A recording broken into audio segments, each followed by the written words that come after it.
이에는 이, 눈에는 눈. 제 소개도 하기 전에 좌우명부터 외쳐봅니다. 헤어샵 7년차 디자이너 실장의 좌우명치고는 너무 과격한가요? 뭐 저라고 처음부터 이렇게 이악 물고 모두 다 덤벼의 에너지는 아니었죠. 이 모든 게 남자에서 시작되었다고 말하면 기가 쫑긋하시죠? 지금은 홍대에서 예약 고객만 받는 프라이빗 헤어샵을 운영하고 있어요. 제 이름의 헤어샵을 열게 된 건 1년도 채 되지 않았네요. 서울, 그것도 메인 홍대에서 샵을 오픈하는 게 이쪽 업계에서는 성공한 케이스예요. 오픈 자금을 어떻게 마련했는지 지금부터 집념의 이야기를 들려드리겠습니다. 그렇게 오래전 이야기도 아니에요. 제 나이 올해가 32살이니까요. 제가 남편을 만난 건 31살 강남 프랜차이즈 헤어샵에서 일할 때였네요. 한 달에 한 번 이상 샵에 와서 머리 스타일을 바꾸는 남자였어요. 우리나라 남자들이 모델이나 이런 쪽 업계에서 일하지 않는 한 헤어샵에 그렇게 자주 다니며 헤어스타일을 바꾸지는 않거든요. 처음에 엔터 쪽에서 일하는 사람인 줄 알았습니다. 키도 180이 넘고 옷 입는 센스 또한 좋아서 샵의 모든 여자들 시선을 받고는 했죠. 매너 또한 좋아서 샵에서 일하는 스태프들에게도 인기가 좋았어요. 별명이 매너킹이었어요. 하지만 이쪽에서 오래 일하다 보니 엔터 쪽 외모만 화려한 남자들의 실속 없음을 저는 알아요. 눈길도 주지 않았어요. 제 담당 고객도 아니었죠. 샵에서 가장 친한 동료 박실의 고객이었거든요. 저희는 박 실장을 줄여서 박실이라고 불러요. 조시, 매너킹이 너한테 관심 있나 봐. 자기 싱글인지 물어보던데? 난 엔터남들 관심 없다고 말해줘. 알잖아. 나 잘생긴 남자 트라우마 있다는 거. 그놈의 트라우마 타령 이제 지겨울 때도 되지 않았어? 남자들이 다 뒤통수 치는 놈들만 있는 거 아니야. 그리고 매너킹 엔터가 아니라 근처 대형 미술학원 원장이래. 너 그림 좋아하잖아. 네, 제가 원래는 그림을 그리고 싶어 했어요. 하지만 집안 형편상 그림은커녕 바로 돈을 벌어야 하는 상황이었죠. 미대 입학을 포기하고 미용학원에 등록하면서 얼마나 울었는지 몰라요. 그림은 참 저에겐 이루지 못한 꿈이었죠. 그래서 그런가 1도 없던 관심이 조금은 생기더라고요. 다시 보니 그동안 봐왔던 얼굴만 번지르르한 엔터남들하고는 확실히 뭔가 다르더라고요. 여자들에게 친절하고 매너 있게 굴지만 함부로 작업을 거는 스타일은 아니더군요.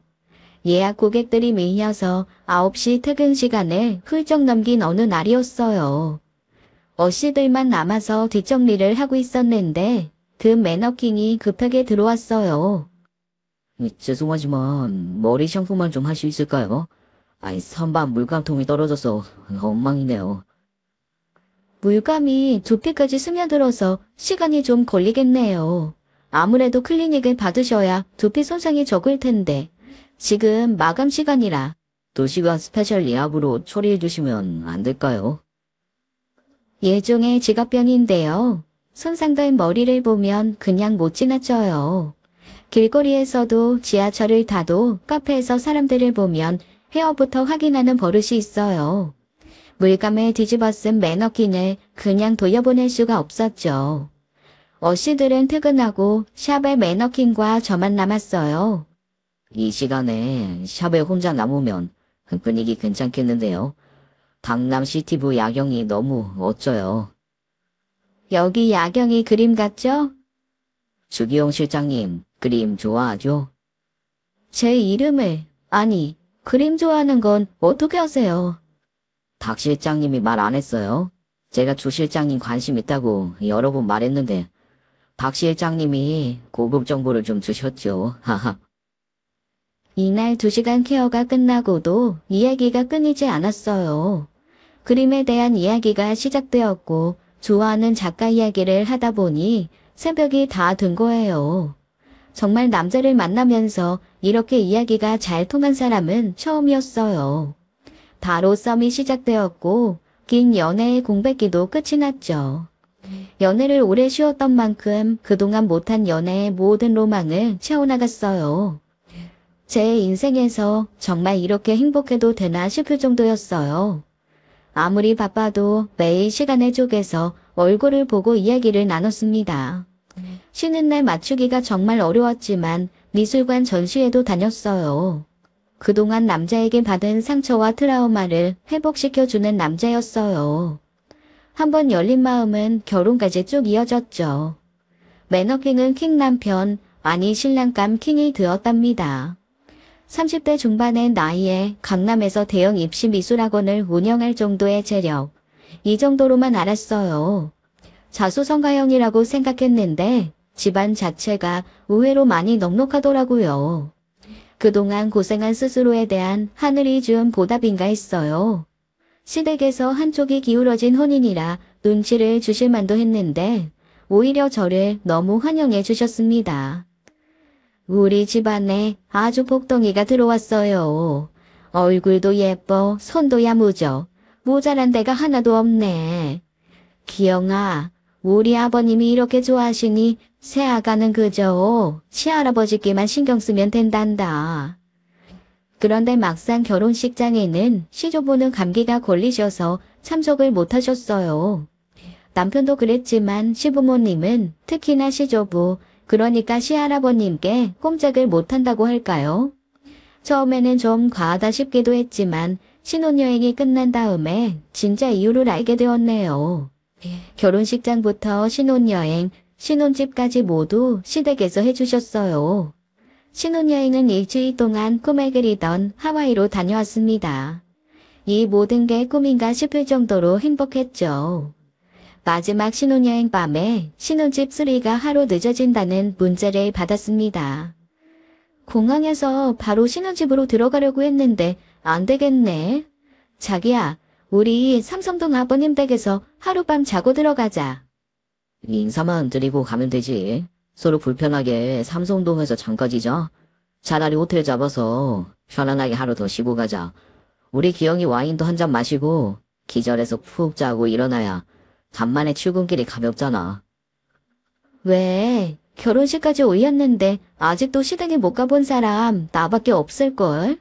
그리고 원래 신혼여행 다녀오면 시댁에서 하룻밤 자는 거라고 엄마가 그러던데? 장모님이 옛날 분이라 그러신 거야. 요즘엔 누가 신혼여행 다녀왔다고 시댁에서 잠을 자니? 에이그, 머리카락만 박사민이고 세상 물정은 잘 모르는 주 실장님. 알았어.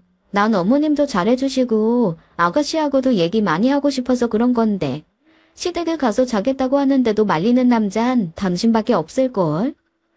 하지만 시할아버님이 경주에서 시댁으로 올라오신 거예요.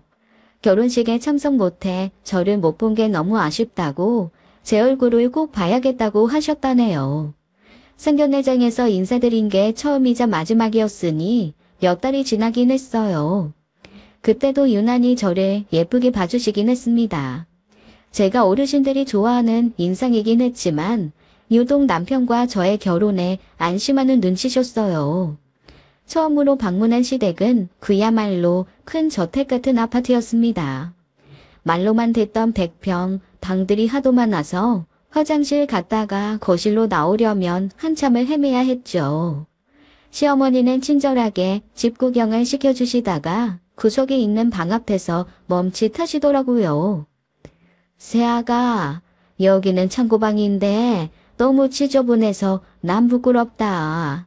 새아가 오기 전에 정리하려고 했는데 정신이 하도 없어서 손을 못 댔어. 너는 이 근처엔 얼씬도 마라. 먼지가 하도 많아서 새아가 기침할까 걱정이야. 명심해야 한다.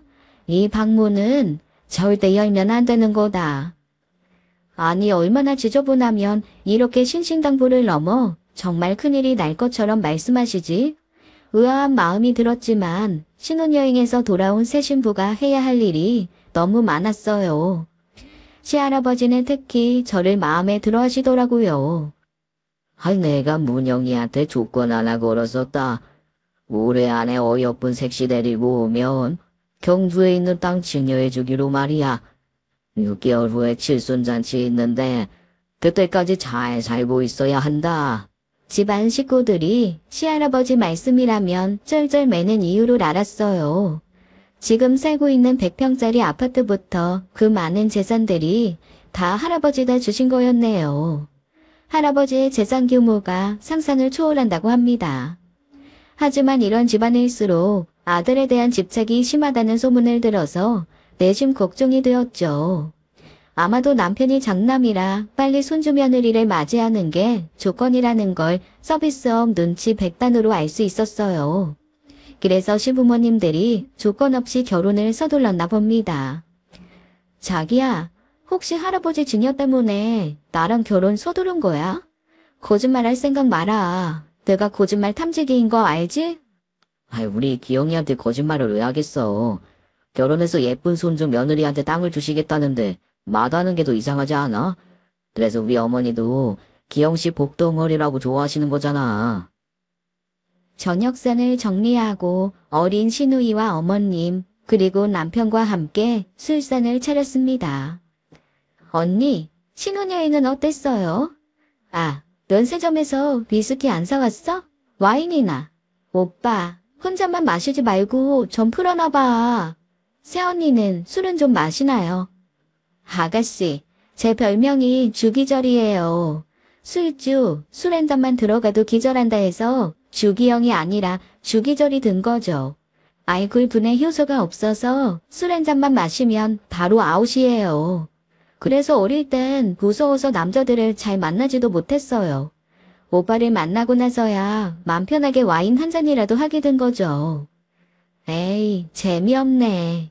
언니, 알스, 알코올 쓰레기였어? 난 오늘 새언니랑 축하 샴페인 오픈하려고 깜짝 선물 준비했는데요. 오늘 자고 가야 하니까 마음 편하게 한 잔 마셔봐. 내가 옆에 있잖아. 쓰가지만 내가 안아서 안전하게 모시겠습니다. 이상하게 그날따라 남편이 술을 권하더라고요. 원래는 단둘이 있을 때만 술을 마시게 했거든요. 장소가 시댁이라 좀 부담스러운 마음도 있었지만 시댁 식구들이랑 좀 친해지고 싶은 마음에 샴페인 한 잔을 마셨죠. 아, 목말라. 자기야, 나 물 한 잔만 떠다 줄래? 아니나 다를까 샴페인 한 잔에 바로 기절해 버렸나 봅니다. 목이 말라 눈을 뜨니 남편 문영 씨의 방이었어요. 비몽사몽 잠결에 불을 켜보니 문영 씨는 침대에 없더라고요. 문을 열고 주방으로 가려고 했어요. 집안이 캄캄한데 모두 주무시는 것 같아 불을 켜기도 그래서 더듬더듬 어림짐작으로 벽을 따라 걸었습니다. 어라, 주방으로 가는 길이 미로 같더라고요. 복도를 돌고 돌았는데 주방은 안 나오고 구석에 있는 창고방이 나왔어요. 술이 덜 깬 상태에서도 아까 시어머니가 엄하게 말한 절대 열지 말라는 말이 기억났습니다. 근데요, 사람 심리가 하지 말라면 더 궁금해지는 게 있잖아요. 방문을 잡고 돌리려다 시댁 첫날부터 시어머니의 말씀을 거역하는 건 아닌 것 같더라고요. 유혹을 거두고 돌아서려는 찰나 말소리가 들렸습니다. 바로 창고방에서요. 분명 물건을 쌓아놓은 창고라고 하셨는데 그런데 목소리 하나가 좀 익숙하더라고요. 남편의 목소리였습니다. 그리고는 낯선 여자의 목소리도 들렸어요. 순간 본능적으로 방문에 귀를 대고 엿듣게 되더라고요. 저 여자 임신시키지 말고 데리고 놀 만큼 놀다가 이혼해. 딱 1년 줄게. 제정신으로 하는 얘기야. 지금 선을 넘어도 한참 넘었어. 말이 안 되는 소리다. 지금 네가 하고 있는 모든 게 말이 안 된다는 거 몰라? 내 말 무시하고 어디 하고 싶은 대로 한번 해봐. 우리 비밀 다 폭로하고 너 죽고 나 죽고 다 같이 죽어보자. 조용하지 못해? 이 사람들께서 들으면 어쩌려고 이래? 제가 지금 꿈을 꾸고 있나요? 그것도 무지막지한 악몽을 꾸고 있나요? 바로 몇 시간 전에 다정한 남편의 목소리가 아니었어요. 다리에 힘이 풀려서 주저앉으려는 몸을 가까스로 일으켜 세웠습니다. 내 두 눈으로 남편이 맞는지 확인해야 했어요. 방문을 열어 젖혔습니다. 방안을 본 순간 저는 비명을 지를 수밖에 없었어요. 목소리의 주인공은 남편이 맞았습니다. 하지만 더 놀라운 건 바로 여자의 모습이었어요. 얼굴과 팔다리가 화상 흉터로 짓물러 있는 여자였어요. 처음엔 제가 헛것을 보는구나 싶을 정도로 기괴한 모습이었습니다. 아니 이게 무슨 일이냐? 세아가 너는 왜 이 밤중에 여기 있는 게야? 내가 여기 방문 절대 열지 말라고 그렇게 말했는데 왜 말을 안 들어? 시댁에서 자는 첫날에 이런 대형 사고를 치면 어떡하니? 시부모님 두 분이 달려오셨어요. 시어머니가 오히려 저를 나무라시는데 기가 차더군요. 제발 부탁이에요. 애를 낳으면 안 돼요. 애를 낳지 말아요. 당안의 여자는 제 발목을 붙잡고 애원했어요. 너무 절절하게 애원하는 모습에 무서우면서도 마음이 혼란스럽고 흔들릴 정도였네요. 문영아, 너는 오두컨 있어서 뭐 하는 거야? 빨리 새아가 데리고 나가거라. 아니 어머님, 이 여자가 도대체 누군데 저한테 애를 낳지 말라는 거예요? 상황을 설명해 주셔야 화를 내든 납득을 하든 잘못을 빌든지 할 거 아니에요.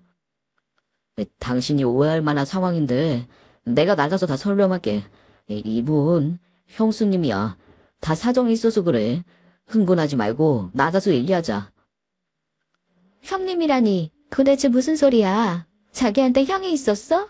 아가씨밖에 없다고 했잖아. 왜 금방 들통날 거짓말을 하는 거야? 밖에 나가서 이야기할 필요 없어.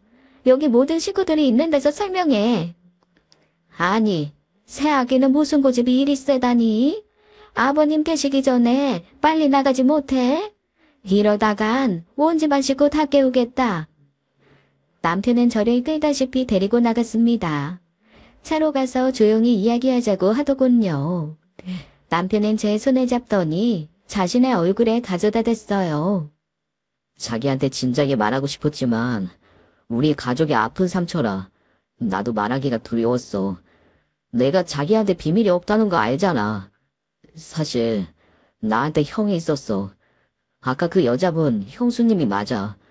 몇 년 전에 형님이 운전하던 차 교통사고가 크게 났어. 운전석에 있던 형님은 병원으로 옮기자마자 돌아가셨고 조수석에 있던 형수님은 이 차에 불이 붙으면서 온몸에 화상을 입으셨어. 당신이 본 모습 그대로야. 100번 양보해서 지금 이야기가 사실이라고 쳐. 그런데 왜 형수님이 창고반에 숨어 살아? 그건 어떻게 설명할 건데? 아니, 나한테 절대 임신하지 말라니? 그게 무슨 의미냐고. 남편 죽고 자기 몸까지 저렇게 되었으니 제정신이겠어. 자기한테 임신하지 말라고 하는 건 다 이유가 있어. 형님에게 아들이 한 명 있어. 지금 중학생인데 부모님이 같이 돌봐주고 계셔. 현재로선 우리 집의 유일한 손자니까. 할아버지도 부모님도 각별하게 조카를 챙기셨지. 형수님도 어차피 고아라. 여기가 아니면 어디 가서 저 몰골로 먹고 살기가 힘들잖아. 그런데 당신이 들어와서 뭐 아이가 생기면 자신과 아들의 시댁에서 쫓겨날까봐 걱정하는 거야. 아무리 그래도 내가 임신하면 정말 형님이란 아이가 쫓겨나는 거야? 무슨 말도 안 되는 소리를 하는 거야. 우리 집안이 그렇게 막 나가는 사람들로 보여? 형수가 지금 사고 후유증으로 제정신이 아니어서 그래. 정신도 오락가락하고 피해의식에 요즘엔 망상 증상까지 생겼나 봐. 그래서 지나치게 걱정하다 보니 뭐 쫓겨난다 어쩐다 하는 거야. 아니, 돌봐주실 거면 제대로 된 방에서 치료해 주시든지 무슨 창고방에 가둬놓은 것도 아니고 이상하잖아. 자기한테 솔직하게 말 못한 건 정말 미안한데 오늘 상황이 그랬을 뿐이야. 할아버지는 자세한 상황을 모르시는데 당신까지 온다고 하니까 부모님이 창고방에 잠시 있으라고 하신 거야. 나는 그래도 형수인데 걱정이 돼서 찾아간 거고. 남편이 진심으로 말하는 것 같아서 어느 정도는 수긍이 되었지만 뭔가 찝찝한 마음은 가시지가 않더라고요. 다시 시댁으로 돌아와 보니 형님은 보이지 않았어요. 어머님, 형님은 어디 계세요? 형님 아들은 어디 있는 거예요? 제가 직접 만나서 물어보고 이야기 듣고 싶은데요. 큰애도 놀란 것 같아서 아버님이 데리고 나가셨다. 우리 언니네가 이 근처에 살고 있잖아. 거기도 중학생 손자가 있어서 네 형님 아들은 거기에 보냈어. 밤중에 너무 소란 떨지 말고 어여 자거라. 아버님이 참기가 어두워서 다행이지 큰일 날 뻔했다.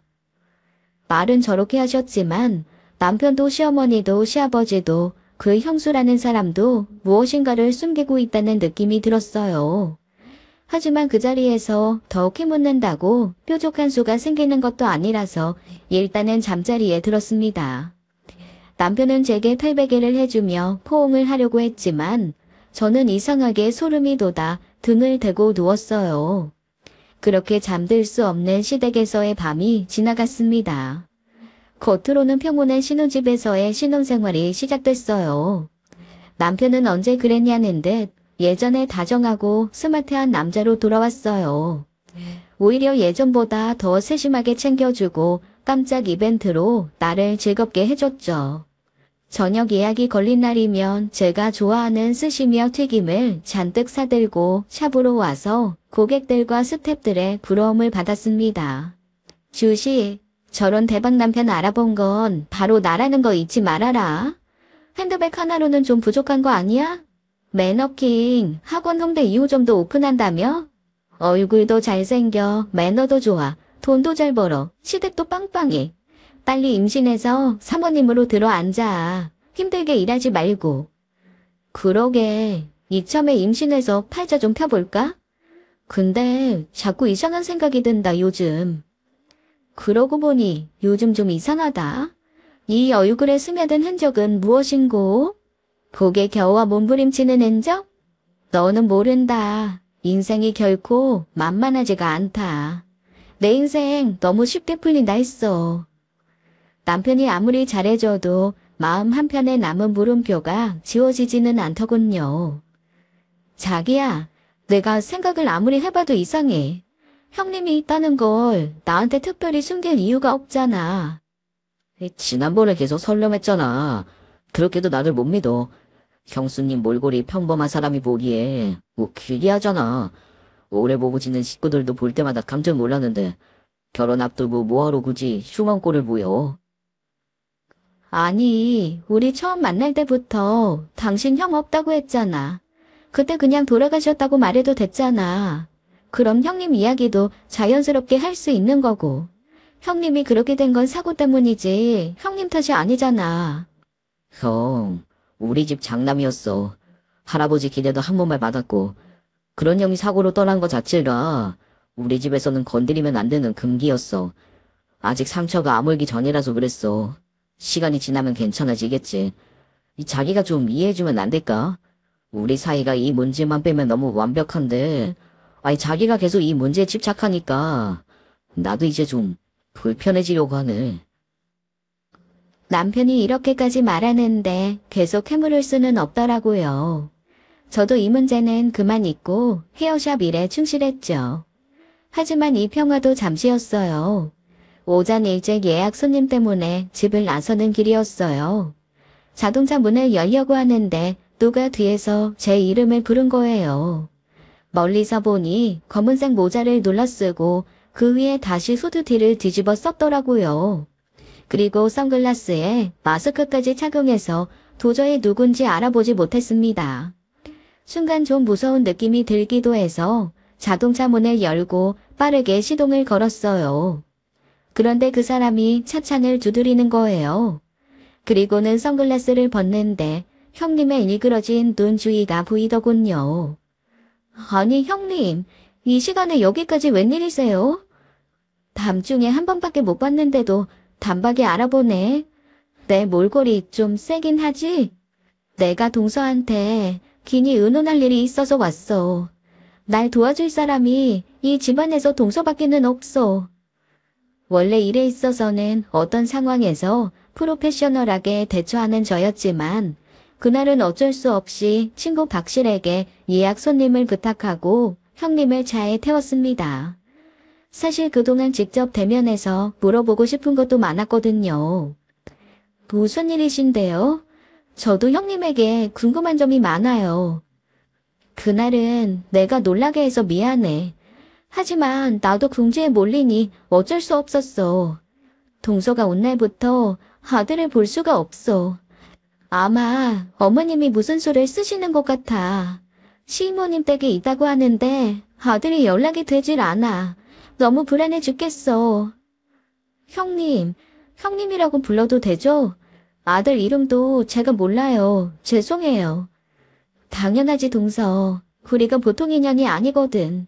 우리 아들은 지훈이야. 지훈이가 요즘 사춘기라 예민하거든. 엄마가 이 모양이라서 창피한가 봐. 아무리 그래도 그렇지 연락 한 통 없을 리가 없는데. 이건 분명히 어머님이랑 도련님이 날 내쫓으려고 준비하는 게 틀림없어. 그렇지 않고서야 이렇게 오래 연락이 안 되는 게 말이 안 돼. 형님은 손까지 벌벌 떨면서 불안해했어요. 그 모습을 보니 짠한 마음이 들더라고요. 그동안 내 마음이 개운치 않다고 괜한 의심을 했나 싶기도 했습니다. 형님, 안심하세요. 제가 여러 번 문영 씨에게 물어봤는데요. 절대 형님과 지훈이를 절대 내보내지 않는데요. 아버님이랑 어머님도 문영 씨도 형님이랑 지훈이 걱정 많이 하던데요. 제 입에서 문영 씨를 말하는 순간 형님의 눈빛이 무섭게 돌변했어요. 그리고는 갑자기 딴 사람이 된 듯 했습니다. 소름이 끼치게 크게 웃기 시작하더군요. 너 정말 아무것도 모르는구나. 멍청한 거니 순진한 척하는 거니. 내가 좀 불쌍하게 굴어주니까. 왜? 만만해 보여? 돌변한 형님의 모습에 저도 어이가 없었어요. 말이 지나치신 거 아니에요? 제가 뭘 모른다는 거예요? 모르면 그냥 당하고 있어야지. 별 수 있어? 모르는 것도 죄야. 내가 지난번에도 경고했지? 임신 같은 건 꿈도 꾸지 말라고. 임신하는 순간 네 인생은 바로 지옥으로 떨어지게 될 테니까. 형님은 막말에 쏟아붓고는 차문을 닫지도 않고 사라졌어요. 한동안 얼이 빠진 사람처럼 앉아 있었습니다. 되돌아보니 이상한 게 한두 개가 아니었어요. 하지만 제가 과민 반응일 수도 있겠다 싶었죠. 제정신이 아닌 형님 말에 이렇게 오락가락해도 되나 싶었어요. 하지만 나름 험하다고 하면 험한 미용바닥에서 이 정도 되면 감이라는 게 있거든요. 이상한 감은 거의 99% 적중했어요.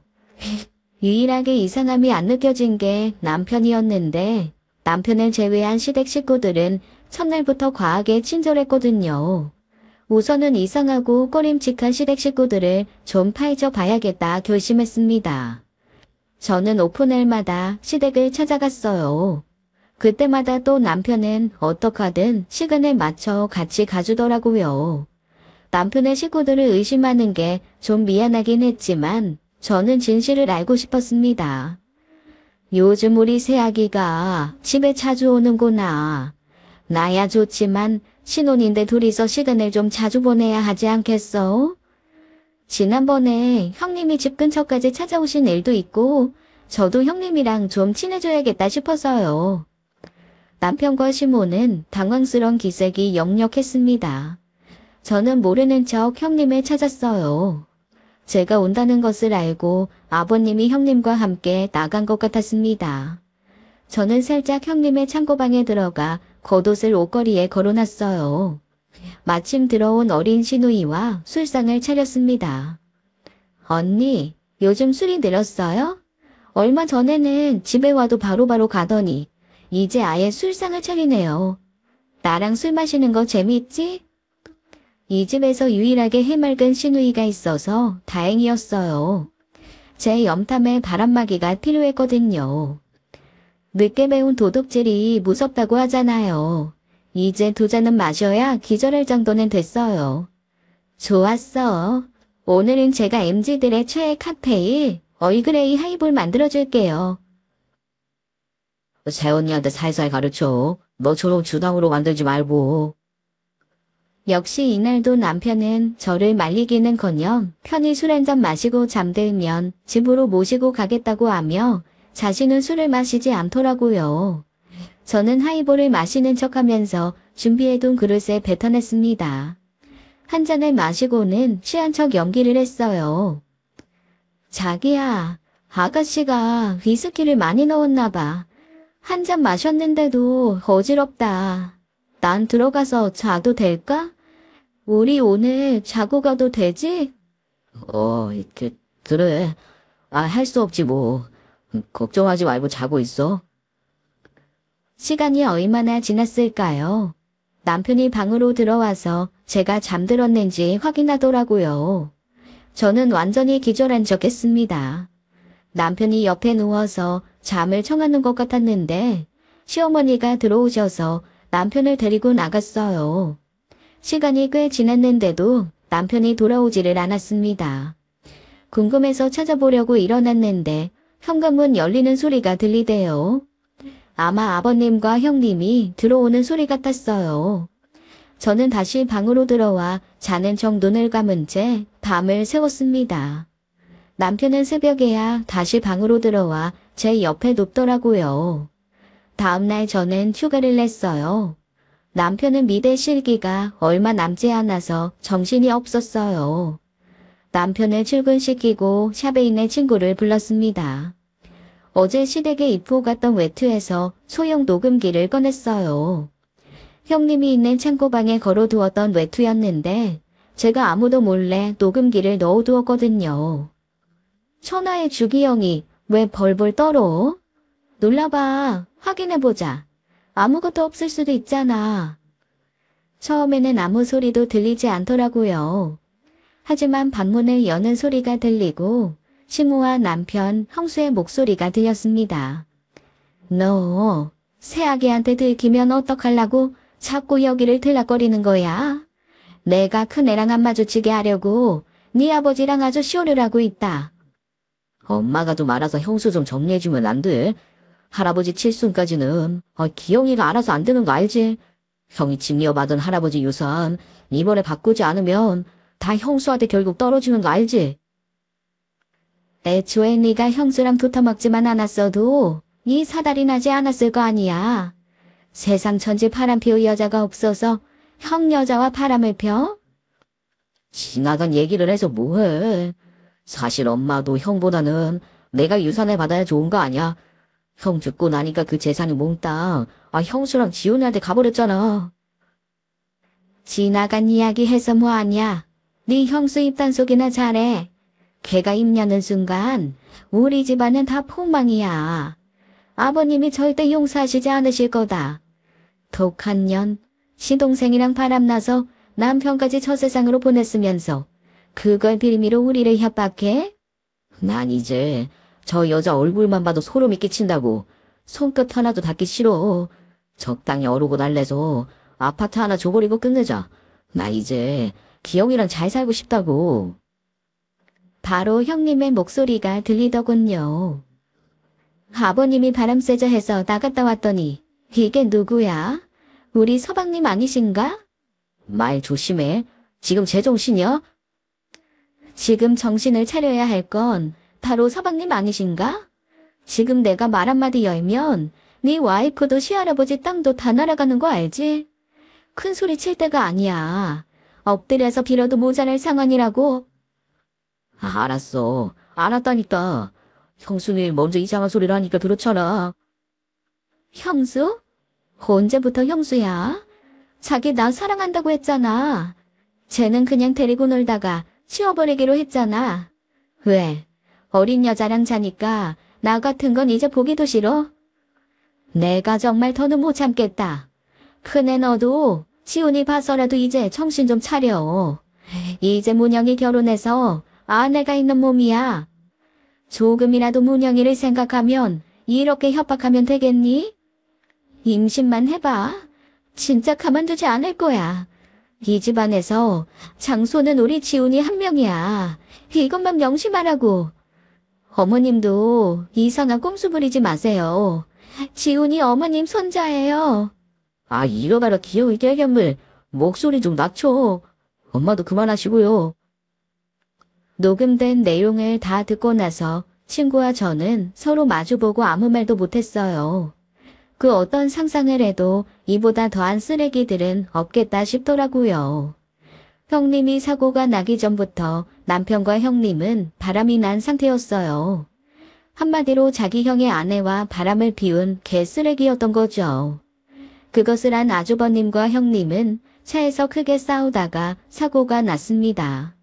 아주버님은 바로 현장에서 돌아가셨고 형님은 큰 화상을 입게 된 거예요. 이거 하나는 그야말로 팩트네요. 단지 그 원인이 바로 제 남편과 형님이었다는 중요한 사실은 빠져 있었던 거였죠. 사고 이후 거처가 없게 된 형님은 아들을 빌미로 시댁에 얹혀 살게 되었습니다. 남편과의 불륜 사실이 형님에게는 무기가 되었던 거예요. 이걸 빌미로 형님은 남편을 조종해서 계속해서 시댁에서 거칠 것 없이 살았던 겁니다. 그래도 자기에게는 이 집의 유일한 장손 아들이 있었으니까요. 그런데 제가 등장하자 이 모든 게 흔들리기 시작한 거죠. 무슨 개막장 개쓰레기도 이것보단 낫겠다. 이런 것들은 정말 분리수거도 아까워. 분리수거는 무슨 소각장도 아까워. 그냥 인생을 날려버려야지. 처음에는 제 귀로 듣고도 믿지 못해서 친구에게 저를 좀 때려달라고 했다니까요. 친구에게 시원하게 뒤통수를 맞고 나니 제가 개쓰레기 남편에게 완전 뒤통수가 아니라 인생 전체를 당할 뻔했다는 걸 알았죠. 정말 정신을 바짝 차려야 했어요. 마음 같아선 당장이라도 학원으로 달려가 밟아버리고 싶었습니다. 강남 한복판에 무릎을 꿇린 채 기어다니게 하고 싶었죠. 하지만 그렇게 끝내서는 안 될 인간이었어요. 아주 바닥까지 내려가서 철저하게 박살을 내야 했습니다. 군이 풀릴 때까지 마지막 영혼을 불살라서라도 이 인간을 파멸시키고 싶었어요. 남편의 달콤한 말 몇 마디에 마음을 열어버린 제가 너무 바보 같았어요. 제가 내 인생에서 가장 행복한 시간을 받았다고 생각한 남자가 제 인생에서 가장 끔찍한 순간도 함께 주었네요. 이래서 인생이 공평하다고 하는 건가요? 자괴감이 들었습니다. 그렇게나 남자들에게 상처를 받고 마음을 꽁꽁 닫고 무사히 잘 살았는데 아주 더럽게 걸려버렸네요. 저는 이 순간을 잊지 않기로 했습니다. 오늘 느낀 이 분노와 배신감을 이에는 이, 눈에는 눈으로 아주 뜨겁게 갚아주기로 이를 악물었어요. 냉정하게 친구와 계획을 짰습니다. 디데이는 시조부의 칠순잔치. 그 전에 서서히 피를 말려버리기로 했죠. 기다려봐. 우리 고객 중에 그 새끼 나온 미대 동창회장 사모가 계셔. 우선은 대학교 연줄부터 끊어버리자. 친구는 아주 발빠르고 주도 면밀하게 카더라 입소문을 내기 시작했어요. 사모님 남편분이 홍대에 계시지 않아요? 혹시 그 소문 들으셨어요? 아침 막장 드라마보다 재미있던데요? 무슨 재밌는 얘기가 있나 봐. 여기 옆에 입시 미술학원 아시죠? 그 외에 원장이 훤칠하게 잘생겼잖아요. 우리 샵에서도 매너킹으로 불렸거든요. 아마 학장님 계신 그 대학교 나왔다고 하던데. 그런데 남자들은 정말 인물값 하나 봐요. 글쎄 형수랑 그러고 그런 사이래요. 그래서 그 충격으로 그 형이 사고가 나서 하늘나라로 슝. 세상에나 너무 흉하다. 무슨 아침 막장 드라마야. 근데 그 원장 무슨 헤어샵 디자이너랑 결혼했다고 하지 않았어? 그니까요. 완전 개새끼죠. 그동안 우리 샵에서도 여자들한테 얼마나 매너 있는 척을 했는데요.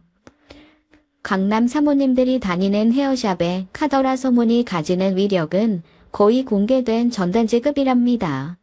미술계 바닥이 워낙 좁아서 학교에 소문이 나기 시작하면 동창들에게 퍼지는 건 시간 문제거든요. 미술 입시학원이 미대 쪽의 평판이 워낙 중요한데 삐걱대기 시작하면 얼음에 금이 가서 갈라지듯 무너져 내리는 거죠. 저는 무엇을 했냐고요? 그 어렵다는 포커페이스 연기를 해야 했죠. 세상 사람들이 뭐라고 당신을 욕해도 난 당신을 믿어요. 이렇게 세상 더없이 남편만을 사랑하는 신혼의 표정으로 말이에요. 속에서는 구역질이 나오기 일부 직전이었지만 디데이까지 남편과 살을 맞대고 반년을 더 버텨야 했습니다. 남편은 형수와의 불륜이 소문나기 시작하자 안절부절 못했죠. 도대체 어디서 그런 소문이 흘러나왔는지 알 수가 없어. 내가 그럴 리가 없잖아. 사람들이 정말 막장 드라마를 너무 많이 봐서 정신이 어떻게 됐나 봐.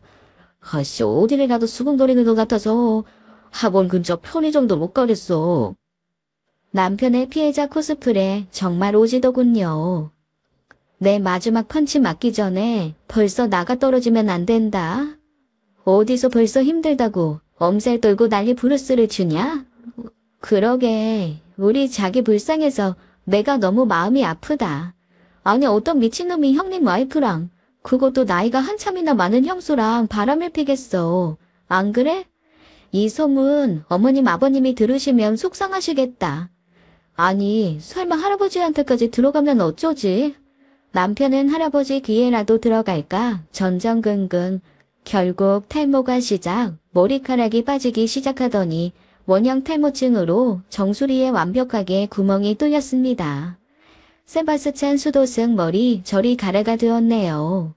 물론 제가 치료해주는 척하면서 두피에 안 좋은 것들만 골라서 처발라버린 탓이 크긴 했죠. 아무리 잘생긴 사람도 머리에 구멍이 뚫리면 완전 연고되는 거 아시죠? 외모가 무너지기 시작하자 멘탈도 도미노처럼 무너지기 시작했어요. 그리고 평판은 파도처럼 남편을 덮쳤습니다. 미대 동창들의 연이은 손절은 사업 파트너 네트워크까지 이어졌죠. 그리고 입시학원의 막강 세력 학부모들을 공략했어요. 입시학원 학부모들 커뮤니티에 익명으로 고발글을 올렸죠. 불러 처리한 사진까지 합성해서 말이에요. 학부모들이 하나둘 학생들을 빼기 시작했어요. 학생들은 너무 쉬웠죠. 제일 인기 많은 학생의 인스타 계정으로 메시지 하나만 남기면 상황 그대로 종료입니다. 아이들이 가장 가혹해요.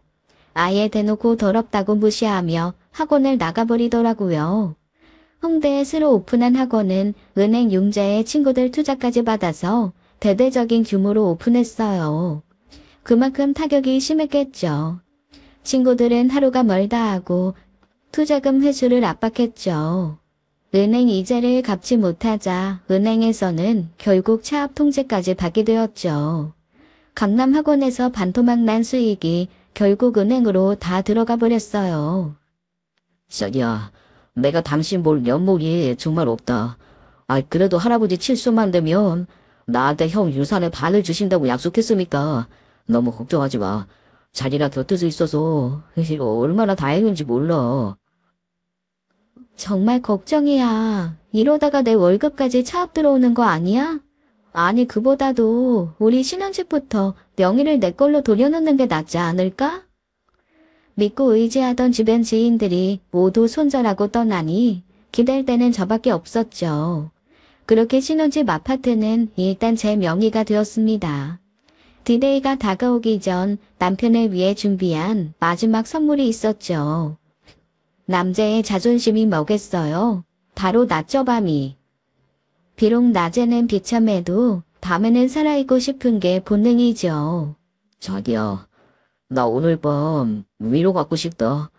당신 안 오면 이 모든 거 다 잊을 수 있을 것 같아. 우리 불쌍한 자기, 요즘 너무 힘들지? 그래, 내가 꼭 안아줄게. 욕제기가 나오는 걸 간신히 참고 대종상 저리 갈 정도의 연기를 펼쳤습니다. 하지만 제가 미쳤습니까? 손끝 하나도 닿으면 소름이 돋는 판국에, 아니 모든 것을 다 떠나서 임신이라도 되면 정말 제 인생 똥물에 빠지는 거잖아요. 탈모약을 꾸준히 복용하게 했죠. 이른바 병주고 약주기라고나 할까요? 이미 가운데가 빠진 머리는 탈모약을 먹는다고 해도 다시 머리카락이 나올 가능성이 없어요. 먹으면 먹을수록 남성의 상징만이 힘을 잃게 되는 거죠. 안 되겠다. 남은 이제 남자로서도 끝이라 봐. 이렇게 수치스럽고 절망스러운 기분이라니. 저는 마지막으로 보란 듯이 깊은 한숨을 쉬고 말없이 침대를 나와버렸습니다. 마지막 한방 회심의 미소를 지으면서 말이죠. 제게는 6년 같기만 했던 6개월도 그렇게 지나가더군요. 마지막 디데이 시조부의 칠순잔치 날이 밝았습니다. 시조부의 칠순잔치는 성대하게 준비되었어요. 시부모님들이 수정유언서를 받아야 하니까요. 하지만 친척들 사이에도 남편과 형님의 불륜소문은 퍼질 대로 퍼진 상태였습니다. 여기저기서 수군대는 분위기를 애써 잠재우려고 시어머니가 설레발을 치더라고요. 오늘 뷔페 정말 힘들게 예약했다니까. 강남에서 여기 잡으려면 1년 전부터 줄을 서서 기다려도 안 돼. 내가 특별히 우리 교회 장로님 통해서 잡은 거니까 새아가 많이 먹어라. 엄마, 준비는 완벽하게 한 거 맞아? 김 변호사로 오늘 수정 유언장이랑 부동산 증여 계약서까지 가지고 오는 거 맞지? 오늘 그거 못 받으면 내 인생 진짜 거지되는 거란 말이야. 아유, 걱정하지 마. 우리가 이 날을 위해서 네 형수한테 그렇게 눈치 보며 참았는데 네 형수는 지금 정신병원으로 가고 있을 거다. 시모의 모습도 가증스럽기 그지 없었어요. 자식을 먼저 보내고도 정신을 못 차리고 시부모 재산 더 챙겨보겠다고 작은 아들의 잘못을 모른 척하고 덮어주려다 여기까지 오게 된 거잖아요.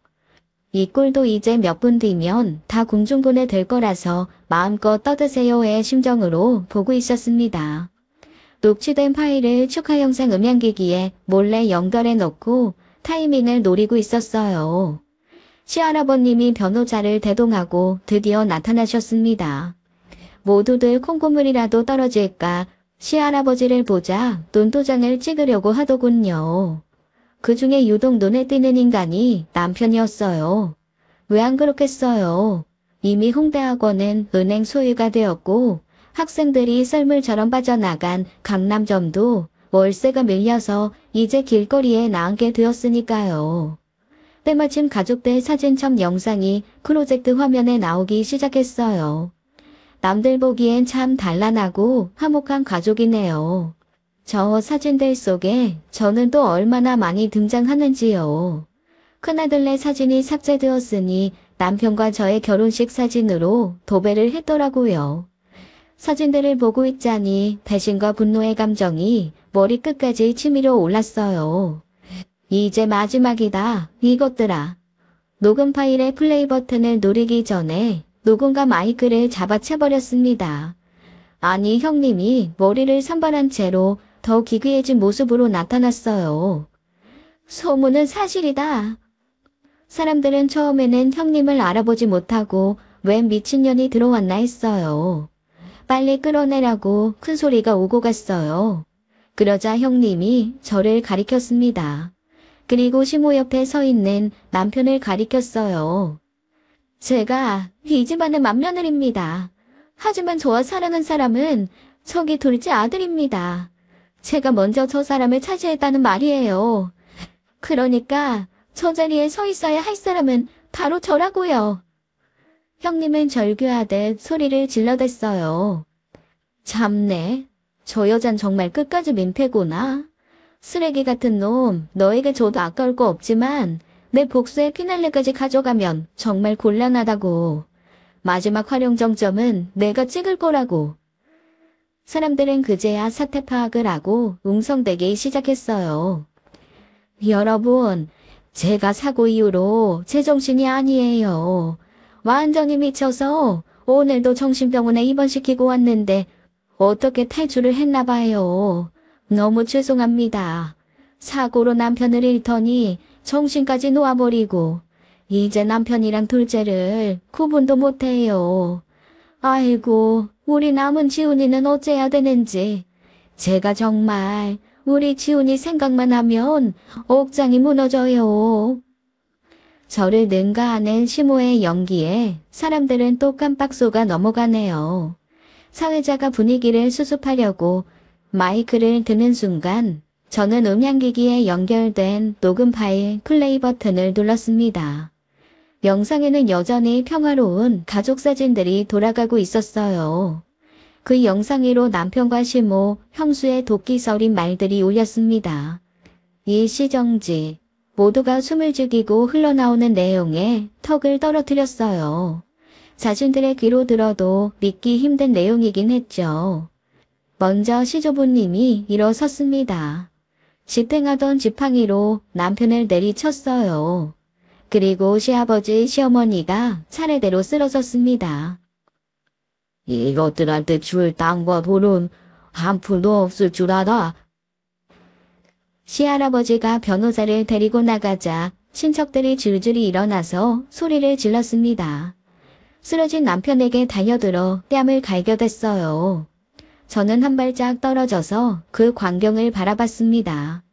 쓰러진 남편이 원망에 가득한 눈빛으로 저를 쳐다보더군요. 아직도 정신을 차리지 못했나 봐요. 남편은 그날 얼굴과 팔다리에 골절상을 입었다고 하더군요. 뭐 죽지 않으면 다행이었죠. 저는 미리 준비했던 혼인 취소 소송을 걸었습니다. 당연히 승소했어요. 기책 사유가 너무 명명백백했잖아요. 물론 정신적인 이자료도 받아냈어요. 남편은 개털이니 시부모님이 100평짜리 아파트를 금매로 처분한 돈을 받아냈습니다. 남편은 강남의 학원까지 넘어가고 졸지에 집도 없는 거지가 되었어요. 이미 외모가 박살나버려서 이제 길거리에서 마주쳐도 못 알아볼 만큼 망가졌다고 하더군요. 이미 친구들 사이에서 업계에서도 손절을 당한 상태여서 미술학원 강사로도 취직이 안 되었어요. 정말 산거지 꼴을 하고 저를 찾아왔더라고요. 무릎을 꿇고 울면서 빌며 아파트 앞 현관 앞에서 반나절을 있었습니다. 불쌍했냐고요? 천만에요. 목숨이 저렇게 붙어있는 꼴을 보자 오히려 화가 다시 나더라고요. 저는 경비 아저씨를 불러서 저 물건을 치워달라고 했죠. 그 이후로 들려오는 소문에 의하면 시부모들도 시조부에게 팽당해서 월세집을 전전한다고 하더라고요. 전 남편은 노숙자 신세로 무료 급식소 앞에서 밥 먹는 걸 보았다고 친구가 말해주더군요. 저는 그 돈으로 홍대에 친구와 함께 예약 전문 프라이빗 헤어샵을 오픈했어요. 한 달 전에 예약하지 않으면 올 수가 없을 정도로 홍대의 핫한 곳이 되었죠. 융자 없이 가게를 오픈하니 훨씬 여유 있게 영업을 할 수 있더라고요. 손님도 가려서 받을 수 있어요. 남자요? 남자는 사절입니다. 물론 남자 고객님은 오케이고요. 하지만 제 인생에서 남자는 당분간 얽히고 싶지 않네요. 청취자 여러분, 짧지만 미친 신혼이야기 어떠셨나요? 이에는 이, 눈에는 눈이라는 좌우명이 생길만도 했죠? 지금까지 사연 읽어주는 남녀였습니다. 끝까지 시청해주신 여러분 감사드리며 저희는 다음 사연으로 돌아올게요. 감사합니다.